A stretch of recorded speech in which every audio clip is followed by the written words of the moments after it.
And I'm here with Sue Hoppin, who's the founder of the National Military Spouse Network, and want to talk about what that is. Hi, Sue. Hi, how are you?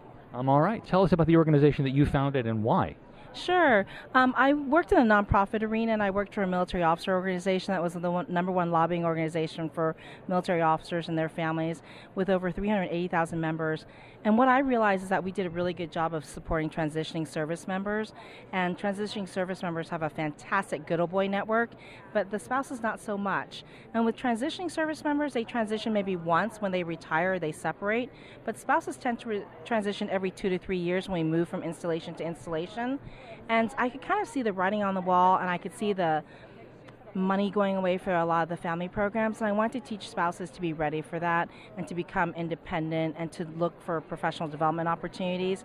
There really wasn't a support network that existed at the time, so I left a fantastic, comfortable job with a great organization, and like any sane person. Complete uncertainty there. Exactly. So I think I did it because I was insane. No, I did it because my passion is really helping military spouses, and I found that professional military spouses have the least amount of resources, I think, because people think that since we're working, we're fine, we don't need the resources. When you say professional military spouses, you mean who have professions? Who are working in professional degrees, and who might be doctors, lawyers, entrepreneurs, business owners, freelancers, teachers. I think people just assume that if you're already working, you don't need any support. And I would posture that if you're working, you're kind of alone because you're out there with the general population with people who don't really understand our lifestyle.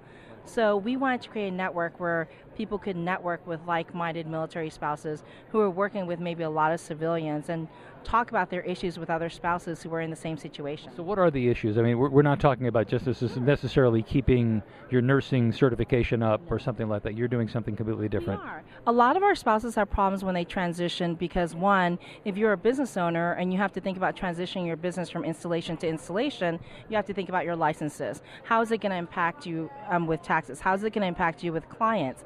How do you get the networks established before you PCS the next installation? A lot of our spouses who have jobs with corporations now, and this was well before a lot of these military spouse hiring initiatives, by the time you get to a new installation and you've already networked to a job, you're 12 months into the process and you're already thinking about your next assignment. So what we do is we teach them, you should start networking before you even start to PCS. You should network 6 months before you leave the installation. We just had a summit, and we had a very young military spouse who's from New Jersey, and she came down here to start networking in the area because they're PCSing down here in 6 months. All right, so what kind of networking is going on? Is this like a good old girls network where we're going to support each other and help, I know about a job here and there, or what is it? It is, but it's also, the questions that she had specifically were, what can I anticipate when I get here? What kind of questions are they going to ask me? How do I answer it when they can read my resume and they can see that I'm a military spouse? How do I answer that question of why would we hire you if we know you're going to be gone in three years? So a lot of that is catching our young spouses as they're just coming into the community and helping them with those issues so they don't have the problems we had. All right, so how do people access the services? They should contact us at www.nationalilitaryspousenetwork.org. That's like a really long URL. That's big. So that all in one breath. Okay. You can do it on a URL. Okay. We also have a great newsletter. They can sign up for it there, and it's absolutely free. We have a digital magazine that goes out twice a year. We have an annual summit every October. And follow us on Facebook, NMS Network, and follow us on Twitter. We've got great information. Sue Hoppin with the National Military Spouse Network. She's also the author of a terrific book, which I'm not going to tell you about. We just remember the name. We're going to have her on as a guest to talk about the book. Thank you so Thank much. you. Thanks.